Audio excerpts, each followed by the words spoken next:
Alright man, so I just got done watching Ghostbusters Frozen Empire and here's my full review of the movie. Obviously there are spoilers ahead, so you have been warned. But if you've seen the movie already or you just don't care about this franchise at all, then hop along for the ride. Let's get into it. Now I will say this movie was okay. I like the Ghostbusters movies. I mean, I'm not a huge fan, but I like them. They're cool, they're fun, they're good. But this movie kind of just felt like a downgrade, especially from Afterlife. First, we're gonna start off with the Spingler family chemistry. It was great. Personally, I love the Spingler family. You know, Paul Rudd just trying to be a good stepdad. Finn Wolfhard's pretty great too. He's pretty funny in this movie, especially McKenna Grace. The movie actually centers around McKenna, and that's what I love the most about it. Phoebe definitely stole the show in this movie, especially when she turned into a freaking ghost. I thought that whole segment was cool and how she befriended her new ghost friend Melody. McKenna is definitely on the come up, man. She's a great actor. And it felt good to see the old gang back again, but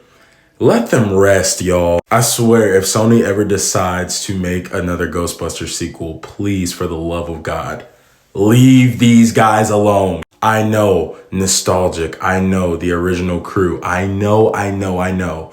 But 2 movies, we had Afterlife and we had this one. Leave them alone. Let them go about acting and other things, but let them be involved with Ghostbusters, but please, like, they're tired. But the OG Ghostbusters gang has a special place in my heart. They had some pretty funny moments in this movie, but let it be, let it lie. I could tell they had a lot of fun when they were filming this movie, and there was some pretty great family moments. I especially enjoyed seeing Slimer and the mini puff marshmallows just on their daily shenanigans. Also, Kumil had a alright character in this movie. It was okay. It wasn't the greatest. A little bit corny, I'm not even gonna lie, but it was funny to watch. Now, the villain was, God, it was just kind of mediocre. The stakes were a little bit high, but at the same time, just intimidating, but you know, not really feeling this type of villain. The overused ghost busting jokes, like, we get it, you're busting ghosts. Oh my God, it's such a funny joke in today's age.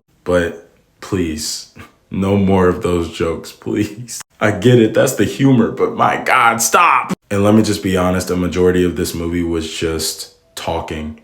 It was all build up. It was a bunch of dialogue to the point where I will admit, I fell asleep like maybe midway or towards the end of Act 2. Then the first half of Act 3, I'm gonna be honest, I fell asleep. When it was actually getting good, I was asleep. Then I woke up when, you know, they were still fighting, and then the final battle, then the end, and I was like, yay, I mean, cool. But overall, I gotta give this movie a 2.5 out of 5. Great iconic characters, slow build up, and I mean really slow build up, with like some, you know, regular ghost busting action, some funny moments, but overall just, it was an alright movie. It wasn't the greatest. Based off the post-credit scene, I feel like they're going to go global with Ghostbusters now and not gonna be based in New York. So we'll see what happens with the sequel for this movie. But in my opinion, I think we need to let this franchise rest. If you guys have not already, go follow my letterbox for weekly movie reviews.